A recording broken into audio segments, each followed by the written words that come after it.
돈 들어오는 구멍은 막히고 나가는 데만 많군요. 네. 얼굴을 보니 요즘 잠을 제대로 못 주무시는 것 같고 깊은 걱정거리가 있으신 것 같아요. 영숙은 깜짝 놀랐다. 정말 그대로였다. 장사를 하고 계시죠? 어떻게 아세요? 영숙의 눈이 커졌다. 정말 신기했다. 어떻게 이렇게 정확히 맞출 수 있을까 하고 생각했다. 30년 직장 생활을 마치고 새로운 인생을 꿈꾸며 국밥집을 시작한 박영숙 씨의 이야기입니다. 하지만 현실은 녹록하지 않았죠.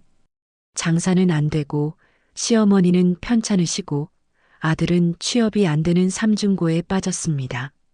그런데 한 점집의 신기한 조언으로 모든 것이 180도 바뀌었다는데요. 과연 어떤 일이 벌어진 걸까요? 지금부터 영숙 씨의 놀라운 반전 스토리를 들어보시겠습니다. 5월의 따스한 햇살이 창가로 스며드는 아침, 박영숙은 커피 한 잔을 들고 베란다에 서 있었다. 30여 년간 다닌 회사에서 퇴직한 지 벌써 한 달째. 처음 일주일은 그토록 꿈꿔왔던 자유를 만끽했다. 늦잠도 실컷 자고 밀린 드라마도 몰아서 보고 오랜만에 친구들과 여행도 다녀왔다. 하지만 시간이 지날수록 무언가 허전한 마음이 자리 잡기 시작했다. 이대로 집에만 있을 순 없지. 영숙은 작은 목소리로 중얼거리며 아래쪽 골목을 내려다보았다. 저 멀리 보이는 할매국밥이라는 간판이 눈에 들어왔다. 동네에서 제법 유명한 곳이었다. 점심시간만 되면 직장인들이 줄을 서서 기다릴 정도로 장사가 잘 되는 집이었다. 영숙도 몇 번 가본 적이 있었는데 진짜 맛있었다. 국물이 진하고 고기도 푸짐했다. 그런데 며칠 전부터 그 집 앞에 양도 딱지가 붙어 있었다. 처음엔 그저 지나가며 보기만 했는데 오늘따라 유독 눈에 들어왔다.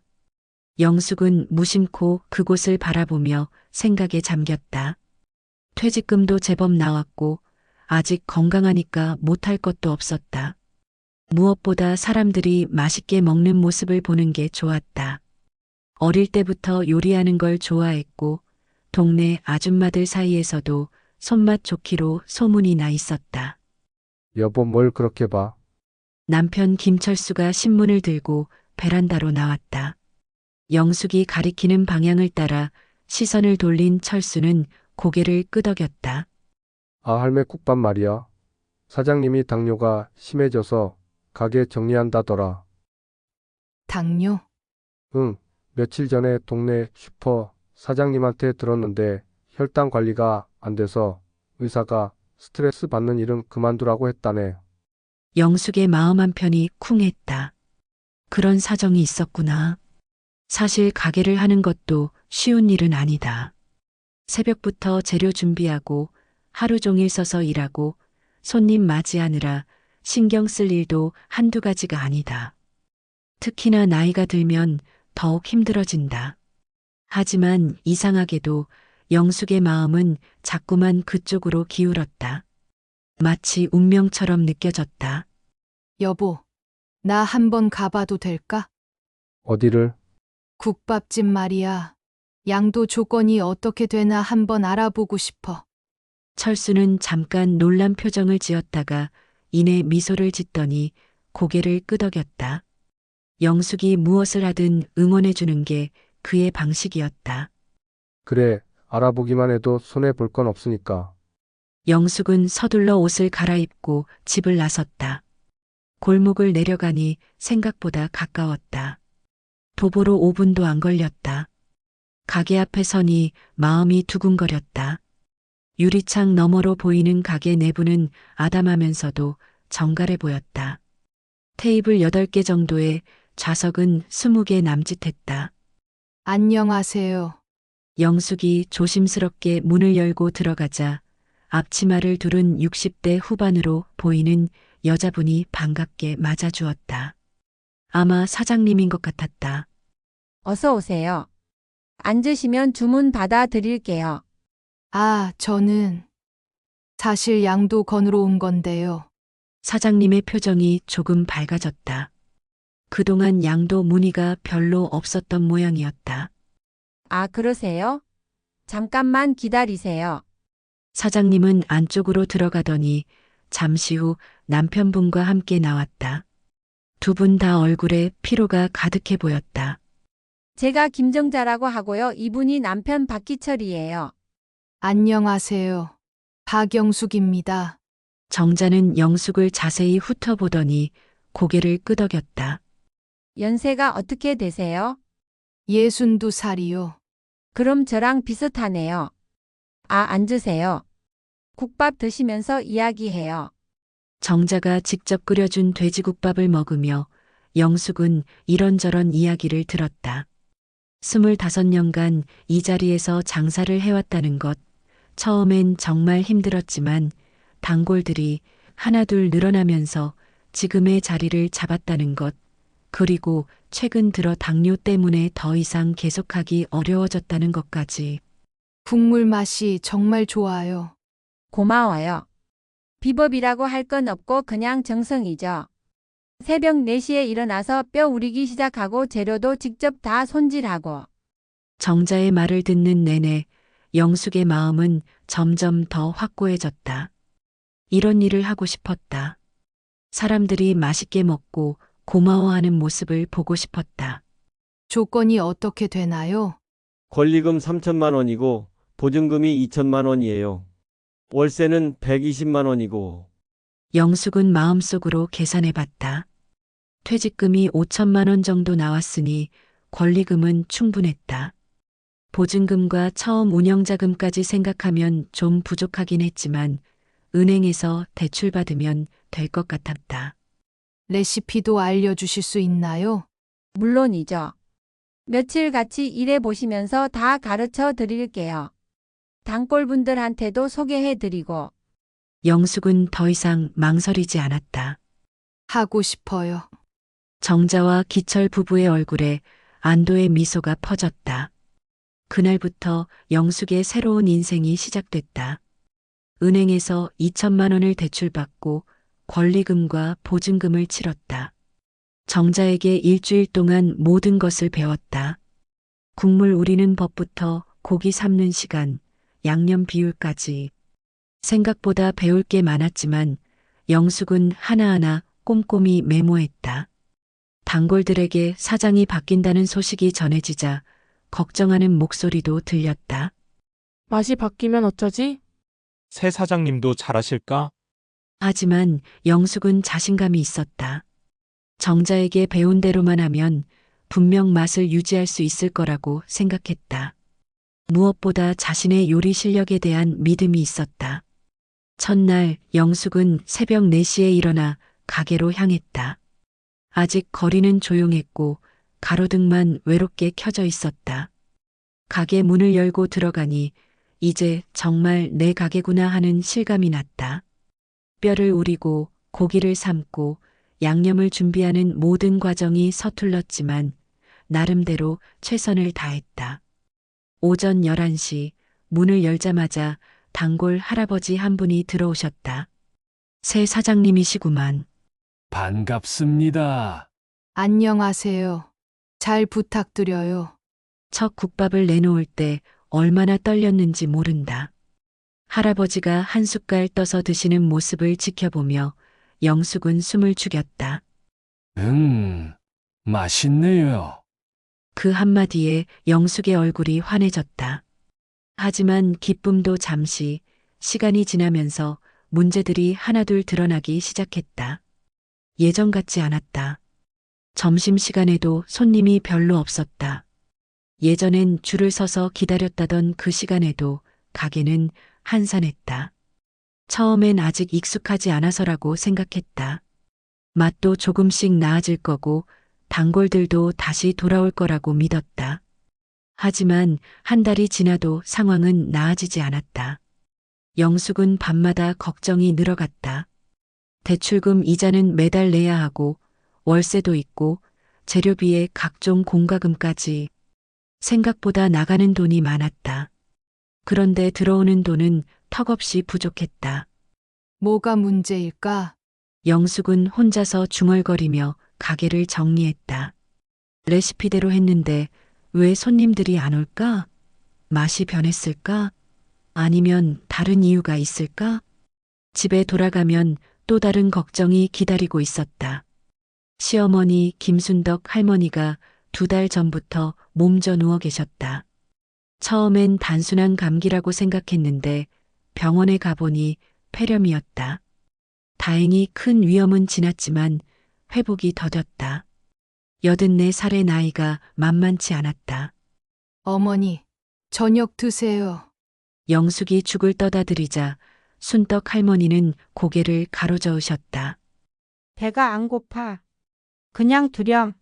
그래도 조금씩이라도 드셔야 힘이 나요. 내가 이래서 너희들만 고생이지. 차라리 어머니, 그런 말씀 마세요. 순덕 할머니는 하루하루 기력이 떨어져가는 자신의 모습을 견디기 힘들어 하셨다. 평생 억척스럽게 살아오신 분이 이렇게 누워만 있는 게 답답하고 미안하셨던 것 같다. 특히나 며느리인 영숙이 가게까지 하면서 고생하는 모습을 보면서 죄책감을 느끼고 계셨다. 내가 없으면 너희들이 훨씬 편할 텐데. 어머니, 왜 그런 말씀을 하세요? 우리가 어머니 돌보는 게 당연한 거예요. 하지만 마음 한편으로는 정말 힘들었다. 새벽 4시에 일어나서 가게 일을 마치고 오후 3시에 집에 돌아오면 어머니 간병이 기다리고 있었다. 약 챙겨드리고 식사 도와드리고 몸 닦아드리고 이불 갈아주고 끝이 없었다. 그나마 다행인 건 철수가 많이 도와주는 것이었다. 퇴직 후 집에 있으니까 어머니 곁을 지켜드릴 수 있었다.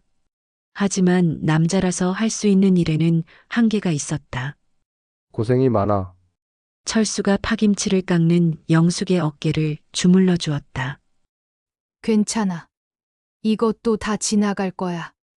영숙은 씩씩하게 대답했지만 속으로는 막막했다.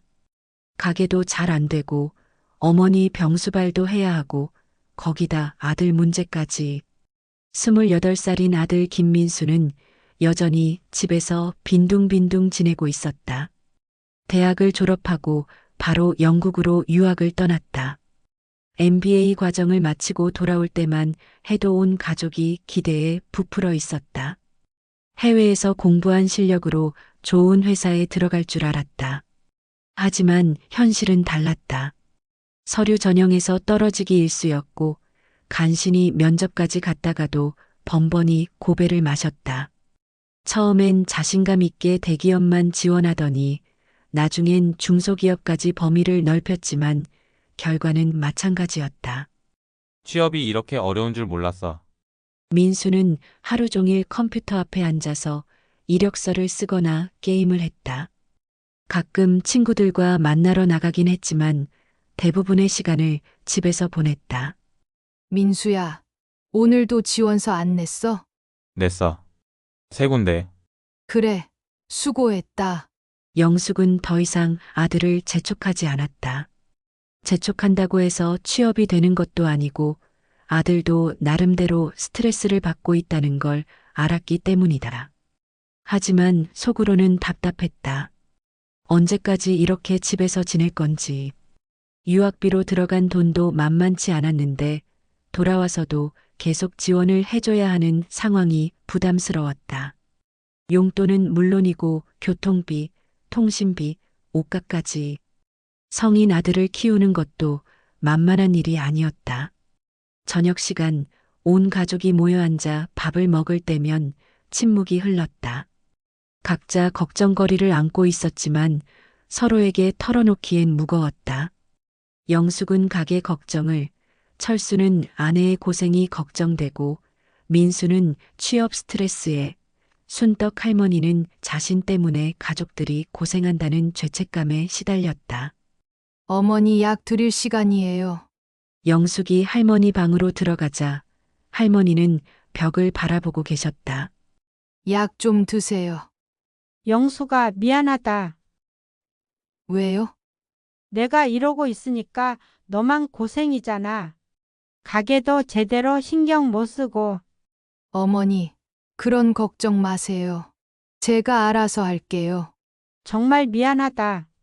빨리 나와서 도움이라도 돼야 할 텐데. 할머니의 목소리에 눈물이 섞여 있었다. 영숙도 마음이 아팠다.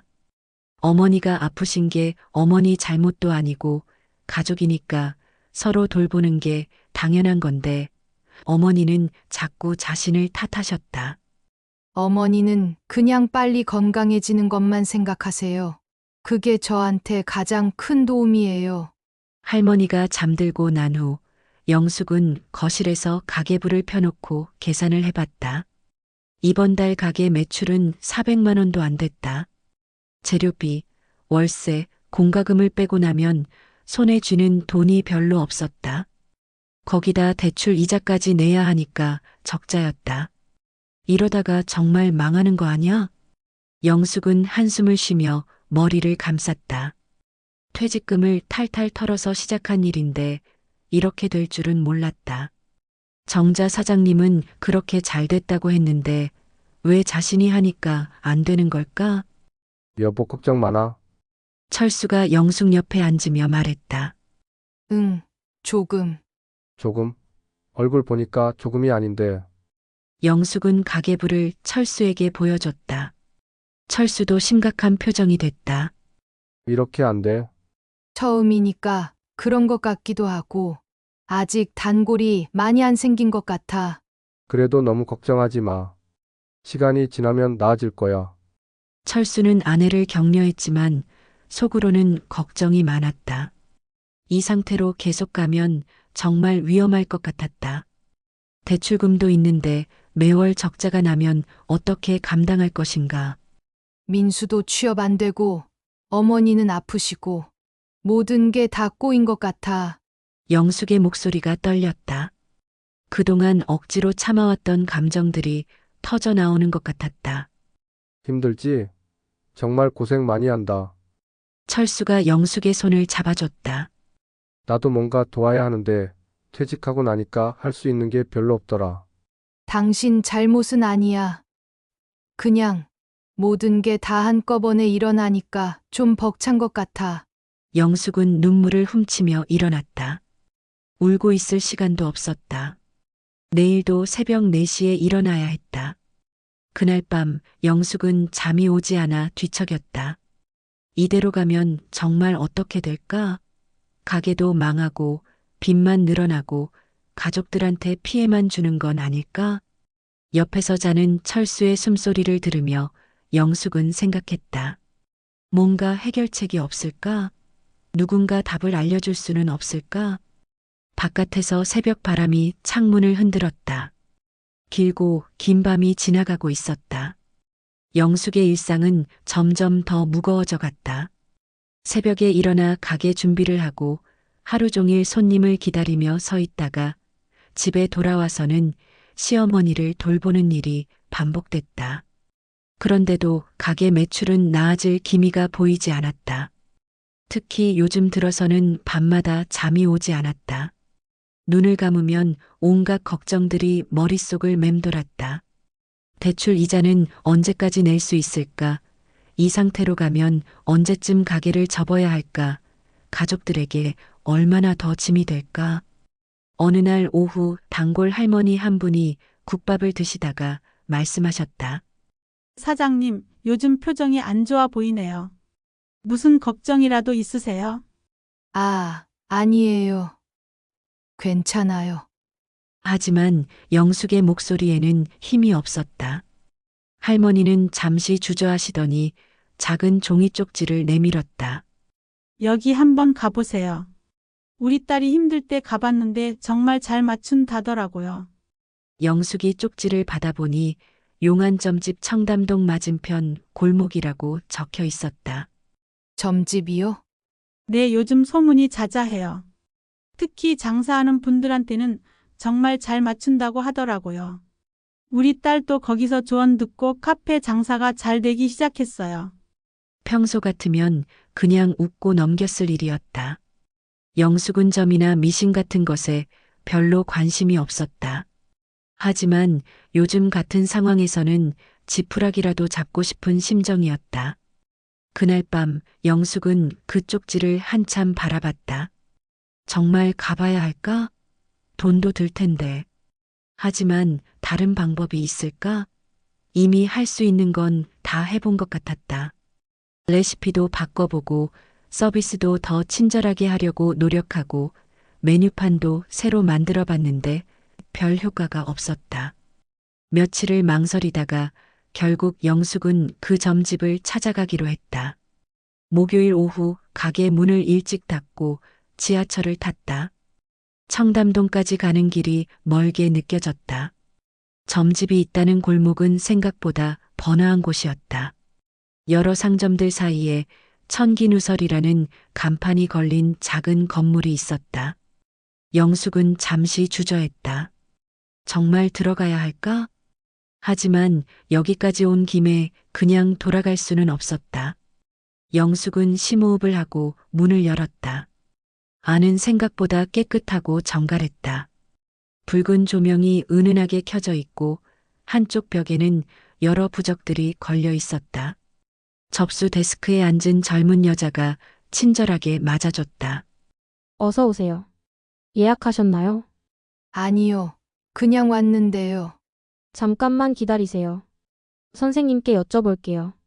잠시 후 50대 중반으로 보이는 남자가 나타났다. 한복을 입고 있었는데 생각보다 점잖아 보였다.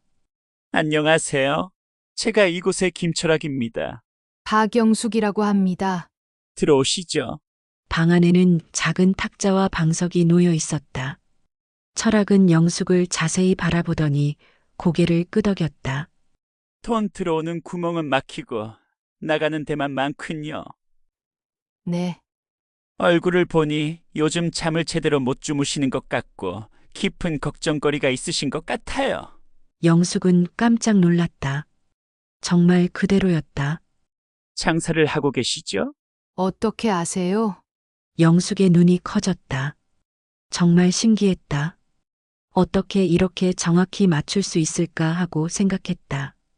손을 보면 알 수 있었다. 영숙의 손은 요리를 많이 한 손이었다. 사실 철학에게는 비밀이 있었다. 그는 진짜 점쟁이가 아니었다.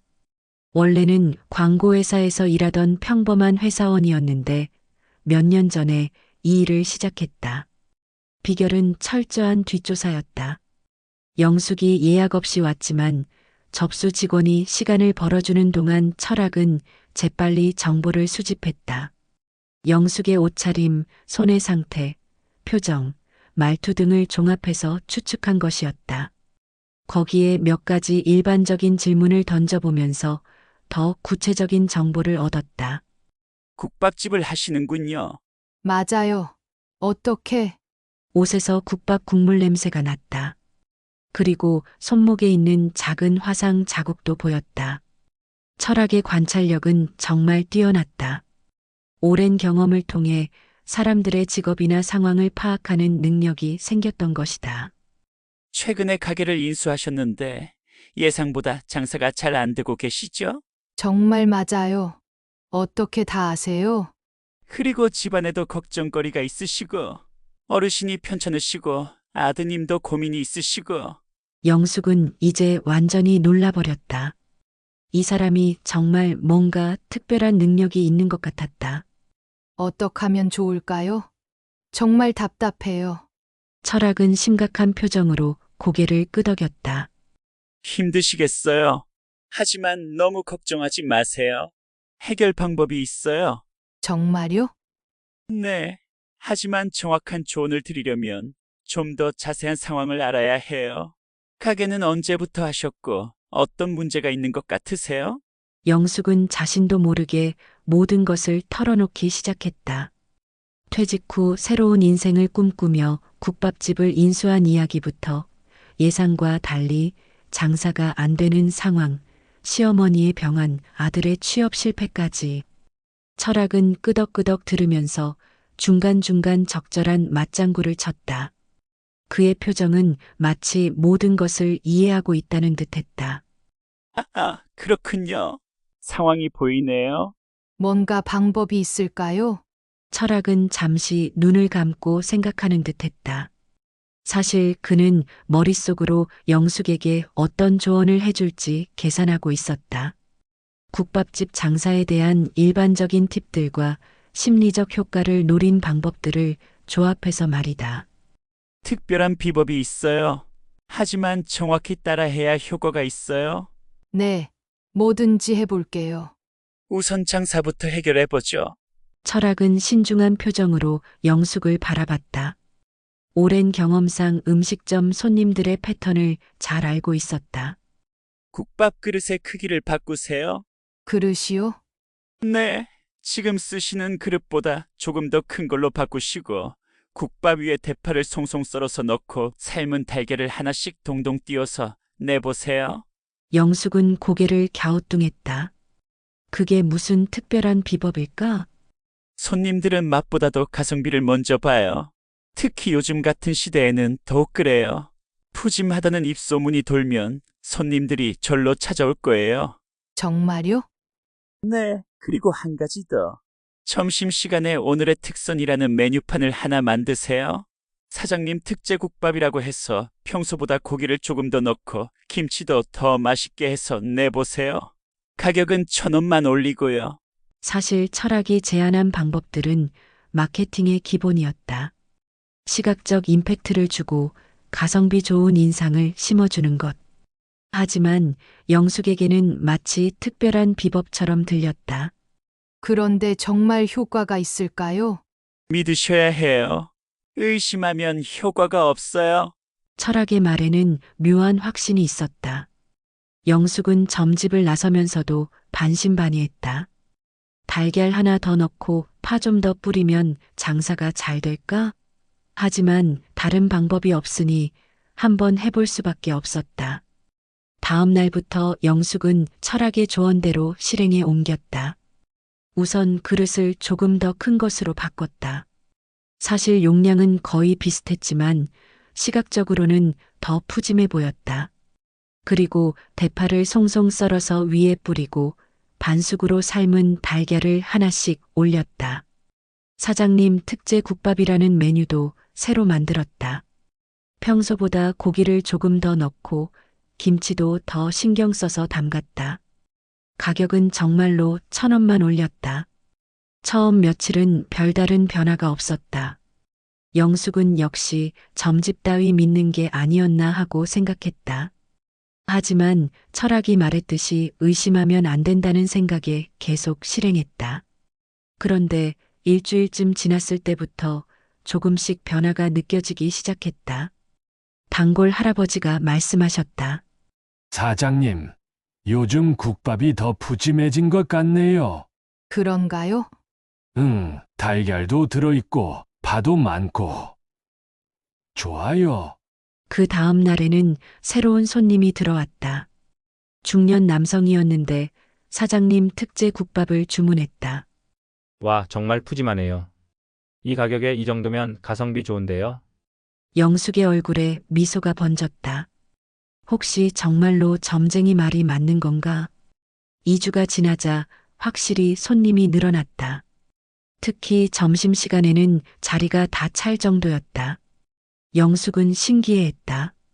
정말 달걀 하나, 파 조금 더 뿌린 것만으로 이런 효과가? 사실 영숙이 모르는 다른 이유가 있었다. 바로 그 시기에 가게 앞 도로 공사가 끝났던 것이다. 한 달 넘게 계속됐던 공사 때문에 유동인구가 급격히 줄어들었는데 공사가 끝나면서 다시 사람들이 많이 다니기 시작했다. 게다가 영숙이 새로 개발한 사장님 특제 국밥이 입소문을 타기 시작했다. 실제로 고기도 더 들어가고 김치도 더 맛있어서 먹어본 사람들이 주변에 추천하고 다녔다. 하지만 영숙은 이런 사실을 몰랐다. 오직 점쟁이의 조언 때문이라고 믿었다. 한 달 후 가게 매출은 눈에 띄게 늘었다. 예전 정자 사장님 때만큼은 아니어도 제법 괜찮아졌다. 영숙은 기뻤다. 여보, 요즘 장사 잘 되는 것 같네. 응, 많이 나아졌어. 그 점쟁이 말이 정말 맞았나 봐. 점쟁이, 영숙은 그제야 남편에게 점집에 다녀온 이야기를 했다. 철수는 처음엔 의아해했지만 실제로 장사가 잘 되는 걸 보니 뭐라고 할 수도 없었다. 그래도 조심해. 그런데 너무 의존하면 안 돼. 알아. 그냥 한 번 더 가볼까 생각 중이야. 영숙의 마음속에는 점쟁이에 대한 신뢰가 깊이 자리 잡았다. 정말로 특별한 능력이 있는 사람인 것 같았다. 장사 문제를 해결해 줬으니 다른 문제들도 해결해 줄 수 있을 것 같았다. 장사가 잘 되기 시작하면서 영숙의 마음에는 희망이 싹 텄다. 점쟁이 철학의 조언이 정말로 효과가 있었다는 확신이 들었다. 그렇다면 다른 문제들도 해결할 수 있지 않을까? 가장 큰 걱정거리 중 하나는 아들 민수의 취업 문제였다. 벌써 몇 개월째 취업 준비를 하고 있지만 좋은 소식이 없었다. 영국에서 MBA까지 마치고 돌아왔는데 이렇게 고전할 줄은 몰랐다. 엄마, 오늘도 서류에서 떨어졌어. 민수가 실망한 얼굴로 방에서 나왔다. 이번엔 정말 자신 있어 했던 회사였는데 또 탈락이었다. 괜찮아, 민수야. 더 좋은 곳이 있을 거야. 언제까지 일해야 하지? 친구들은 다 취업했는데 나만. 민수의 목소리에 자괴감이 묻어났다. 해외 유학까지 다녀온 자신이 이렇게 고생할 줄은 생각도 못했다. 부모님께 지원받으며 집에서 빈둥거리는 자신이 한심하게 느껴졌다. 영숙은 아들을 보며 마음이 아팠다. 그 똑똑하던 아이가 이렇게 풀이 죽어 있는 모습을 보니 가슴이 답답했다. 뭔가 도움이 될 방법이 없을까? 그때 문득 점쟁이 철학이 떠올랐다. 장사 문제를 해결해 준 그라면 아들의 취업 문제도 뭔가 조언을 해줄 수 있지 않을까? 며칠 후 영숙은 다시 철학을 찾았다. 이번에는 미리 예약을 하고 갔다. 어서 오세요. 지난번 조언이 도움이 되셨나요? 네. 정말 신기할 정도로 장사가 잘 되기 시작했어요.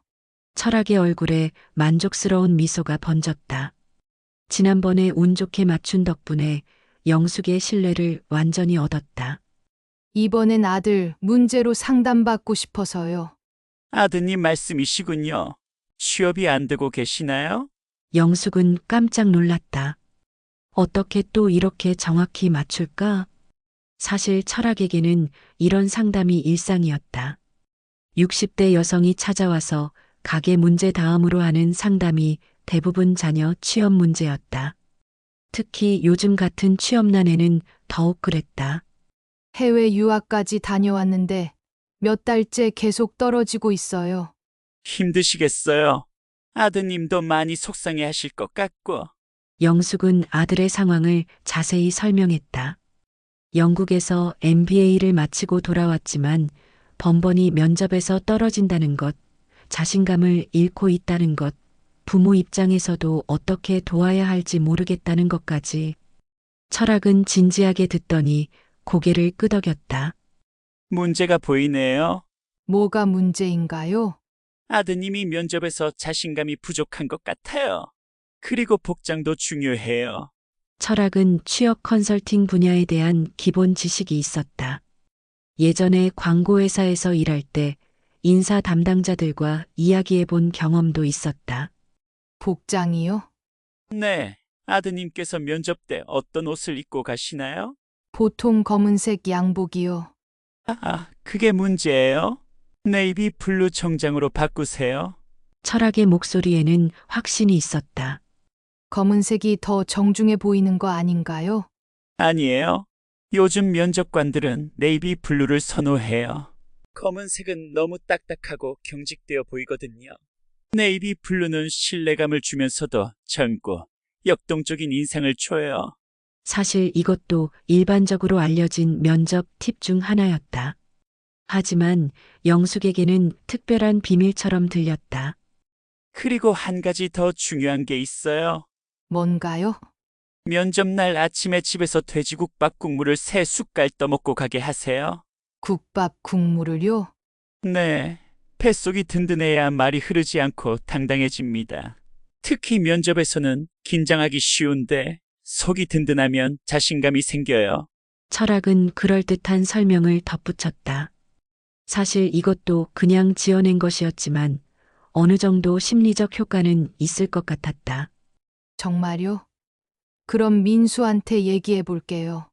집에 돌아온 영숙은 바로 민수에게 점쟁이의 조언을 전했다. 엄마 설마 점집에 갔다 온 거야? 응. 장사도 그분 덕분에 잘 되기 시작했거든. 민수는 처음엔 황당해했다. 취업을 위해 점집 조언을 따르라니. 하지만 어머니의 간절한 표정을 보니 거부할 수가 없었다. 내 입이 정장이면 하나 사야겠네. 그래. 내일 같이 가자. 다음 날 모자는 함께 백화점에 갔다. 네이비 블루 정장을 하나 골랐는데 입어보니 정말 민수에게 잘 어울렸다. 어때? 괜찮지?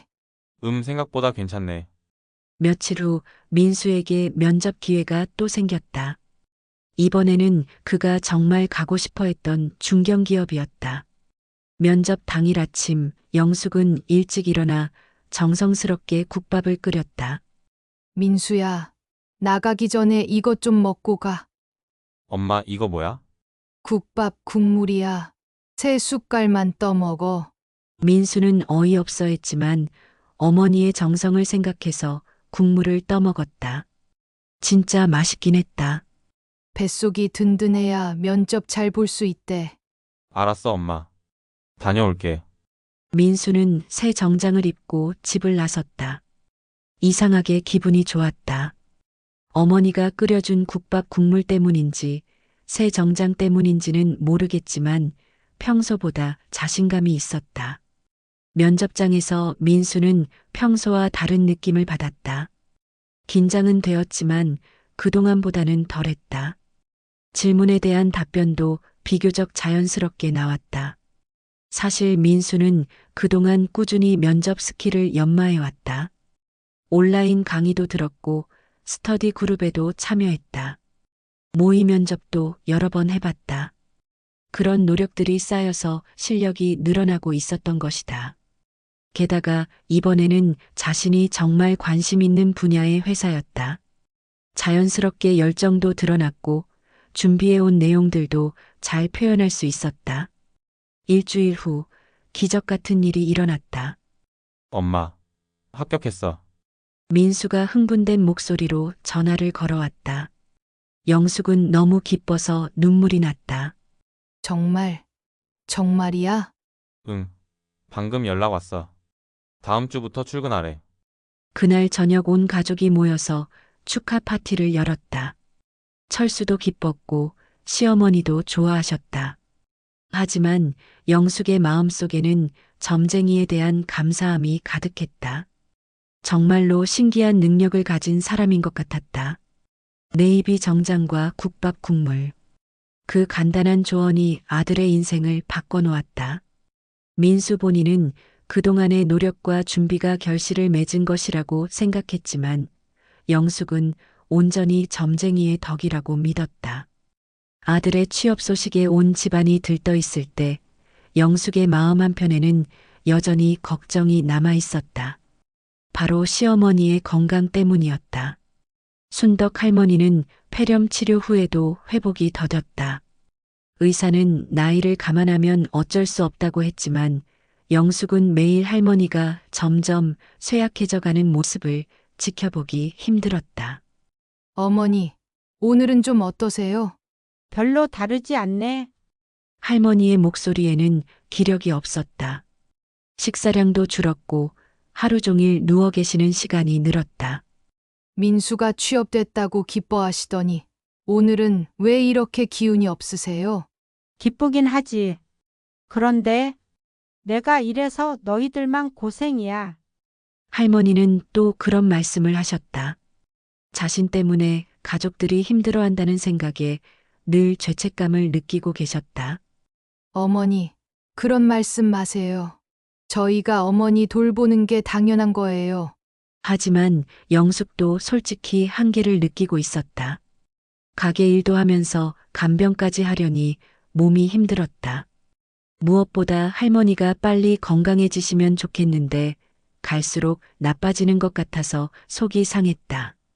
그때 또다시 점쟁이 철학이 떠올랐다. 장사 문제도 아들 취업 문제도 해결해 준 그라면 할머니 건강 문제도 뭔가 방법을 알고 있지 않을까? 영숙은 셋째 번 점집을 찾았다. 또 오셨네요. 아드님 취업 잘 되셨다고 들었어요. 철학은 마치 이미 알고 있다는 듯 말했다. 사실 영숙이 전화로 미리 좋은 소식을 전했던 것이었다. 네, 덕분에 정말 잘 됐어요. 이번에는 시어머니 건강 때문에 왔어요. 어르신이 편찮으시군요. 영숙은 할머니의 상황을 자세히 설명했다. 폐렴 후 회복이 더딘 것, 식욕이 없으신 것, 기력이 없으신 것, 그리고 자꾸 죄책감을 느끼신다는 것까지. 철학은 심각하게 듣더니 고개를 끄덕였다. 어르신 마음이 많이 무거우신 것 같네요. 네, 자꾸 미안하다고 하세요.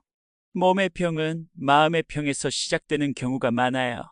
특히 어르신들은 더욱 그래요. 철학의 말에는 일리가 있었다. 실제로 심리적 요인이 신체 건강에 미치는 영향은 의학적으로도 인정받고 있었다. 그럼 어떻게 해야 하나요? 어르신 방에 흰 국화를 두세요. 국화요? 네, 흰 국화는 마음을 평온하게 해주는 효과가 있어요. 그리고 매일 아침 어르신 방에 따뜻한 국밥 향이 스며들게 하세요. 국밥 향이요? 네, 냄새는 기억과 감정을 자극해요. 따뜻한 국밥 향은 어르신께 생기를 불러일으킬 거예요. 몸과 마음이 풀리면 병도 서서히 풀릴 겁니다. 철학의 조언은 이번에도 그럴듯했다. 아로마 테라피의 원리를 응용한 것이었는데 실제로 어느 정도 효과가 있을 수도 있었다. 집에 돌아온 영숙은 바로 실행에 옮겼다. 우선 꽃집에서 흰 국화를 사서 할머니 방에 놓았다. 그리고 매일 아침 국밥을 끓일 때 할머니 방문을 열어두어서 향이 스며들게 했다. 영수가 이 꽃은 뭐야? 그냥 방을 예쁘게 하려고 놓은 거예요. 어때요? 좋죠? 좋긴 한데 돈 쓸 일이 없는데. 얼마 안 해요. 기분 전환용으로요. 며칠이 지나자 신기한 일이 일어나기 시작했다. 할머니가 예전보다 밝아 보이셨다. 오늘 아침에 국밥 냄새가 참 좋더라. 그래요? 할머니가 좋아하시니까 다행이에요. 어릴 때 우리 어머니가 끓여주신 국밥 생각이 나더라고. 할머니는 옛날 이야기를 하기 시작하셨다.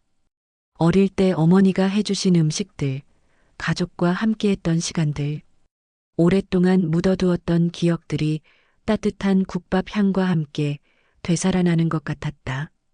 그런데 정말 놀라운 일이 일어났다. 바로 그 시기에 할머니가 복용하던 약의 새로운 버전이 출시된 것이었다.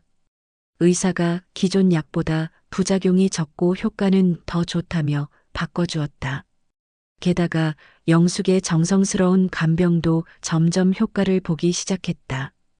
영양가 있는 음식을 꾸준히 해드리고 매일 마사지도 해드리고 대화 상대도 되어드린 결과였다. 한 달 정도 지나자 할머니의 상태가 눈에 띄게 좋아졌다. 어머니, 오늘은 얼굴에 생기가 있어 보이세요. 그래? 나도 요즘 기분이 좀 나아진 것 같아. 식욕도 생기신 것 같고요. 응, 오늘 아침에는 밥 한 공기를 다 먹었잖아. 할머니는 점점 활기를 되찾아 가셨다. 침대에서 일어나 있는 시간도 늘었고 가끔은 거실에 나와서 텔레비전도 보셨다. 의사도 놀라워했다. 어르신 상태가 많이 좋아지셨네요. 뭔가 특별히 하신 게 있나요? 그냥 정성껏 돌봐드렸을 뿐이에요. 하지만 영숙의 마음속에는 점쟁이에 대한 감사함이 가득했다. 흰 국화와 국밥향, 그 간단한 조언이 또다시 기적을 만들어냈다. 정말 신기해. 점쟁이 말대로 하니까 어머니가 이렇게 좋아지시다니. 철수도 할머니의 회복을 보며 놀라워했다. 물론 그는 점쟁이 때문이라고는 생각하지 않았지만 아내의 노력이 결실을 맺었다고 생각했다. 영숙은 이제 점쟁이 철학을 완전히 신뢰하게 됐다. 3번의 상담 모두 놀라운 결과를 가져다 줬다. 정말로 특별한 능력을 가진 사람인 게 틀림없었다. 그런 생각에 영숙은 이 놀라운 경험을 혼자만 간직하기 아깝다는 생각이 들기 시작했다. 영숙의 마음은 감사함으로 가득했다. 장사도 잘 되고 아들도 취업하고 시어머니도 건강해지고 이 모든 기적 같은 일들이 점쟁이 철학 덕분이라고 굳게 믿고 있었다. 어느 날 저녁 가게 정리를 마치고 집에 돌아온 영숙은 컴퓨터 앞에 앉았다. 요즘 젊은 사람들처럼 인터넷을 자주 하지는 않았지만 가끔 동네 맘카페나 블로그에 글을 올리곤 했다. 오늘은 특별히 하고 싶은 이야기가 있었다. 이런 놀라운 경험을 혼자만 간직하고 있기에는 너무 아까웠다. 다른 사람들도 자신처럼 도움을 받을 수 있지 않을까? 영숙은 키보드를 두드리기 시작했다. 정말 신기한 점집 후기 인생이 바뀌었어요. 제목부터 임팩트 있게 지었다. 그리고 자신이 겪은 모든 일들을 상세히 적어 내려갔다. 퇴직 후 국밥집을 시작했지만 장사가 안 됐던 이야기부터 절망적인 마음으로 점집을 찾아갔던 일까지 점쟁이가 조언해준 국밥 그릇 크기 바꾸기, 대파와 달걀 추가하기, 그리고 그 결과 장사가 대박이 났던 이야기. 아들의 네이비 정장과 면접 전 국밥 국물 3숟갈, 그리고 기적 같은 취업 성공. 시어머니 방에 놓은 흰 국화와 국밥 향, 그리고 놀라운 회복. 영숙은 정성스럽게 모든 과정을 기록했다. 어느 것 하나 빼놓고 싶지 않았다. 이 모든 게 진짜 일어난 일이고 정말로 점쟁이의 조언이 효과가 있었다는 걸 사람들이 알아주면 좋겠다고 생각했다. 마지막에는 점집 이름과 위치까지 정확히 적었다.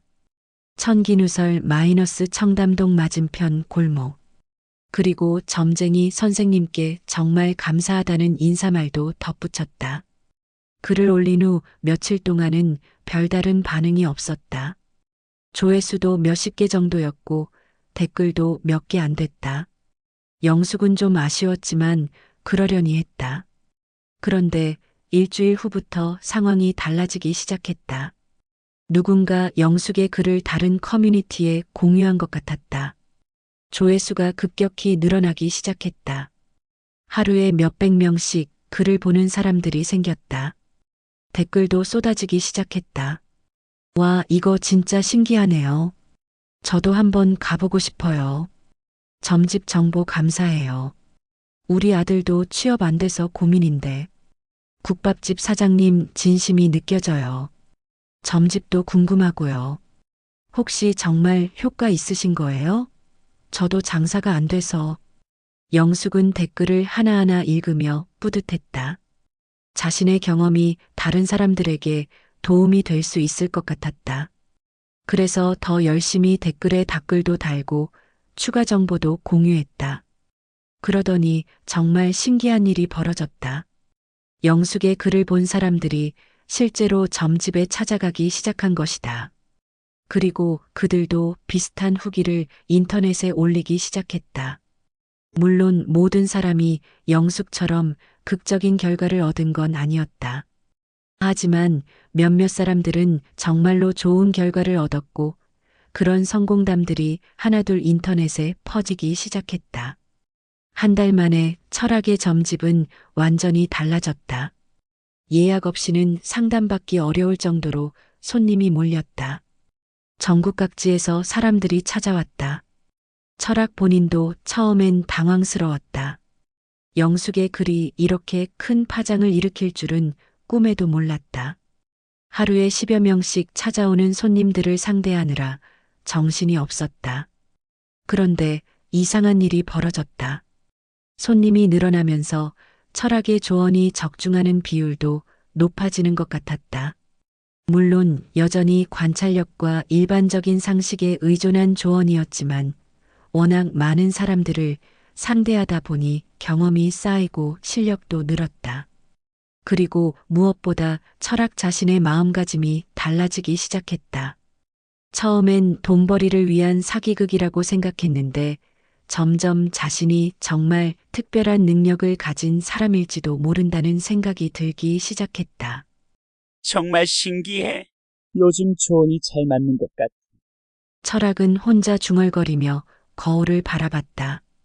한복을 입고 있는 자신의 모습이 제법 점쟁이다워 보였다. 그는 더 큰 꿈을 품기 시작했다. 지금의 작은 점집으로는 모든 손님을 받을 수 없었다. 더 큰 곳으로 이전하고 직원도 늘리고 체계적으로 사업을 확장해야겠다는 생각이 들었다. 몇 달 후 철학은 정말로 더 큰 건물로 이전했다. 천기누설이라는 이름도 대천기누설로 바꾸고 상담실도 여러 개 만들었다. 보조점쟁이도 몇 명 고용했다. 언론에서도 관심을 보이기 시작했다.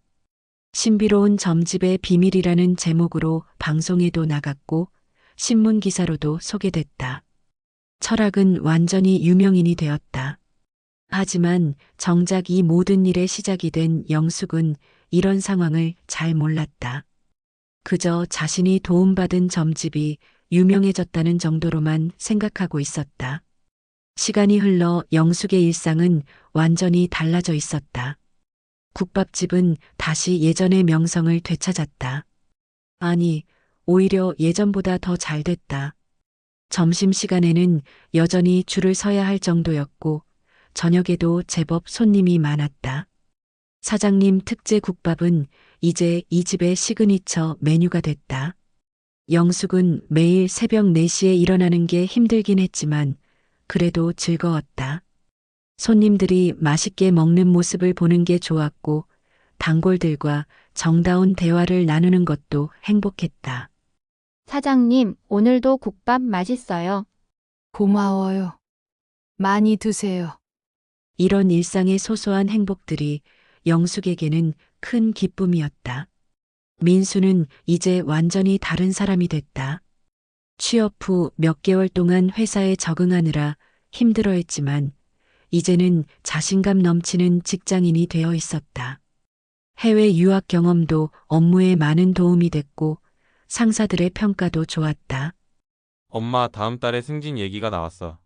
정말 우리 아들 대단하네. 민수는 이제 당당했다. 부모님께 용돈도 드리고 집에서도 든든한 아들 역할을 하고 있었다. 취업 초기의 위축감은 완전히 사라졌다. 무엇보다 기적 같은 변화는 순덕 할머니였다. 몇 달 전까지만 해도 침대에서 일어나기 힘들어 하시던 분이 이제는 거실에서 텔레비전도 보시고 가끔은 영숙과 함께 시장에도 나가셨다. 영수가 오늘 날씨가 좋네. 산책이라도 할까? 좋아요. 어머니, 같이 나가요. 할머니는 이제 자신을 짐이라고 생각하지 않으셨다. 오히려 가족들과 함께하는 시간을 소중히 여기시고 영숙의 가게 일도 도우려고 하셨다. 내가 김치라도 담가서 가게에 가져다 줄까? 어머니 김치는 정말 맛있으니까 좋을 것 같아요. 온 가족이 각자의 자리에서 만족하며 살아가고 있었다. 철수는 퇴직 후의 허전함을 완전히 털어내고 집안일을 도우며 할머니 간병도 함께했다. 가족들은 서로를 더욱 소중히 여기게 됐다. 저녁 시간 온 가족이 함께 모여 식사를 할 때면 대화가 끊이지 않았다. 영숙의 가게 이야기, 민수의 회사 이야기, 할머니의 옛날 이야기. 모두가 행복해 보였다. 우리 가족 정말 복 받았네. 그러게 말이야. 모든 게 다 잘 풀렸어. 영숙은 이 모든 행복이 어디서 비롯된 것인지 확실히 알고 있었다. 바로 점쟁이 철학의 조언 덕분이었다. 그가 알려준 비법들이 하나하나 적중하면서 가족 모두의 인생이 바뀐 것이었다. 가끔 영숙은 그 점집에 인사차 들르기도 했다. 이제는 워낙 유명해져서 예약도 어려웠지만 영숙은 특별 대우를 받았다. 철학에게는 자신을 유명하게 만들어준 첫 번째 손님이었기 때문이다. 사장님, 요즘 어떠세요? 덕분에 너무 잘 지내고 있어요. 정말 감사해요. 다행이네요. 가족 모두 건강하시고. 철학도 이제는 자신의 능력을 완전히 믿고 있었다. 영숙의 성공 사례가 자신에게 확신을 줬고 그 확신이 더 많은 성공을 불러왔다고 생각했다. 어느 날 저녁 영숙은 가족들과 함께 앉아 지난 일들을 돌아봤다. 작년 이맘때는 정말 힘들었는데 지금 생각해보면 꿈 같아. 그때는 정말 막막했지. 나도 취업 때문에 스트레스 받았는데 지금은 회사 생활이 재밌어. 우리가 서로 잘 도우니까 이렇게 된 거야. 할머니의 말에 모두가 고개를 끄덕였다. 정말 가족이 서로 아끼고 도우면서 이 모든 어려움을 극복했다. 하지만 영숙만은 마음속으로 생각했다. 점쟁이 선생님 덕분이지. 영숙에게는 이 모든 행복이 그 신비로운 조언들 덕분이었다. 국밥 그릇 크기, 대파와 달걀, 네이비 정장과 국밥 국물, 흰 국화와 따뜻한 향. 이런 특별한 비법들이 없었다면 지금의 행복도 없었을 것이라고 믿었다. 그리고 그 믿음 자체가 영숙에게는 또 하나의 행복이었다. 어려울 때 의지할 곳이 있다는 것, 특별한 누군가가 자신을 도와주고 있다는 것. 그런 생각만으로도 마음이 든든했다. 실제로는 영숙 자신의 노력과 정성, 가족들의 사랑과 배려, 그리고 운 좋은 우연들이 만들어낸 결과였지만 영숙은 그것을 알 필요가 없었다. 중요한 것은 영숙과 가족들이 행복하다는 것이었다. 그리고 그 행복이 진짜든 착각에 의한 것이든 그들에게는 소중한 일상이 되어 있었다. 내일도 맛있는 국밥 끓여야지. 영숙은 내일을 기대하며 잠자리에 들었다. 가족들의 평온한 잠숨소리를 들으며 이 평범하고도 특별한 행복이 계속되기를 바랐다.